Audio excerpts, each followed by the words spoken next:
in terms of what we remember and what people are going to talk about, yeah, obviously that's going to be another failure. Speaking of thin margins, Gab, just as the games finished, we were all on here, and I just couldn't help but laugh. And Gab, Shaq, what were you laughing at? And I'm like, I'm not sure my heart could take this. No, I think I'm right in saying that if Morocco drew with Canada and Belgium won 1-0, now keep in mind the chances that Belgium had, Lukaku hitting the post, Canada themselves hit the underside of the crossbar, ball coming down on the goal line. So we are talking inches, literally 2 or 3 inches at most in both those circumstances. If either of those if both of those go in, all of a sudden you've got Morocco and Croatia on the exact same points, exact same goal difference, same goal scored, same yellow cards. I think I'm right in saying. So talking about margins, so while now we're celebrating Morocco going through at the top of their group, Croatia going through second place, but for a couple of inches either way, we could be looking at a coin flip, basically, between Morocco and Croatia. We could, but it didn't happen, and here. Yeah, but my heart telling me I can't take this.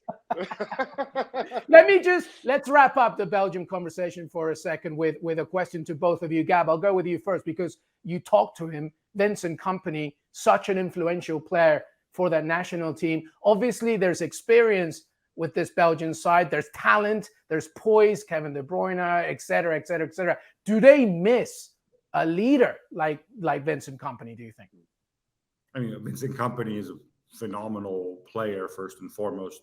There's no question that when he's not there, then you miss him, right? Even though obviously now he's older. Would they be better with young Vincent Kompany in there, or even 30-year-old Vincent Kompany? Probably. But I don't think lack of leadership was Belgium's issue in this World Cup. You know, De Bruyne is a leader in his own way. Axel Witsel, I think, is definitely a leader. Jan Vertonghen at the back, and Courtois too. You know, Courtois not a kid anymore. So I don't think it's a lack of leadership that's the issue here. I think it's simply pieces that didn't fit together very well.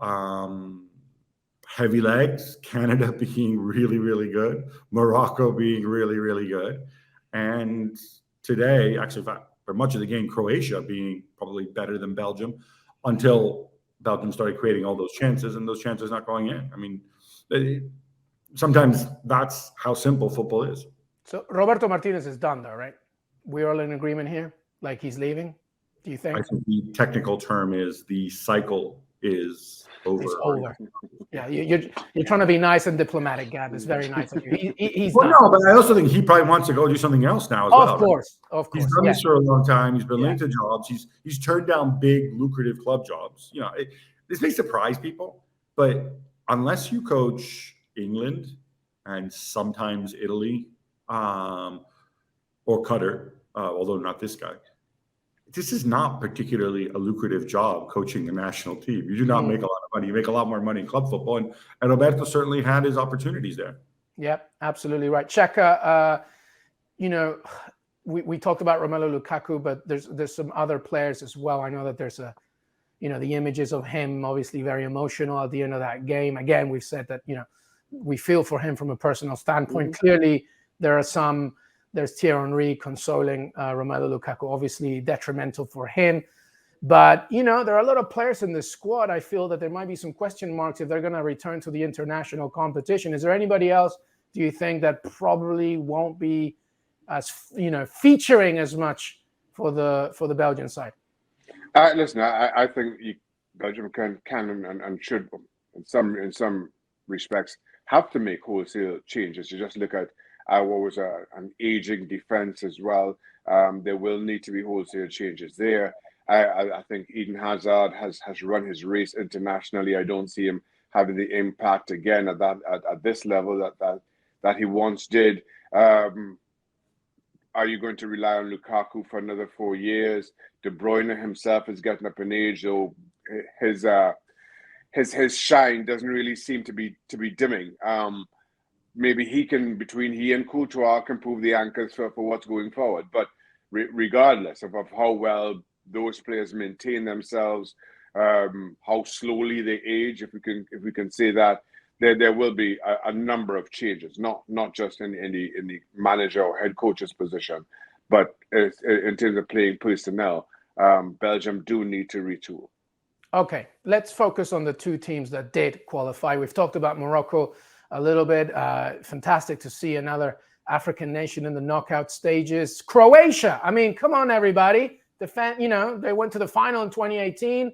A few worries maybe at the very beginning of this, but how are you feeling about Croatia, Gab, and their chances now that they enter the knockout stages? So obviously this is a team that knows how to win games. I think it's obviously a talented side, but probably it's a veteran side, it's an experienced side. I think this is not an opponent you want to face in the knockouts, because while top to bottom, this is also an older team. They've got guys who, and I hate to make that toughness, sort of war analogy, but the reality about Croatia is that they're tough as nails. Croatia almost never beat themselves. You have to go and beat them. They have the individual match winners. They've got that incredible midfield with Kovacic and Modric, and of course the Bras. They've got individuals, and they don't.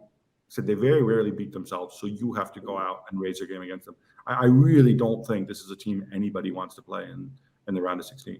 Yeah, that's a really good way of describing it. They rarely beat themselves. You really have to go at them if you want to do anything. Final thoughts on Croatia here, Shaka. I mean, you still got the likes of Perisic, Luka Modric.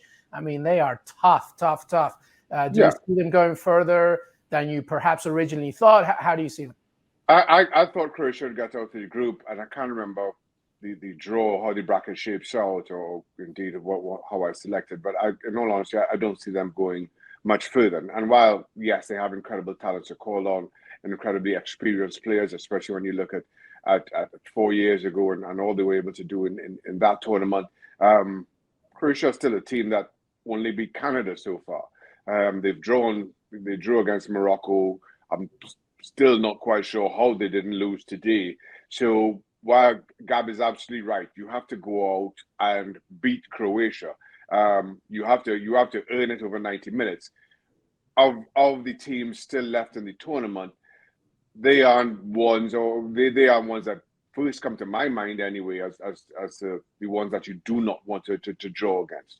And I mean that in the greatest of respect, given everything and the players that they have.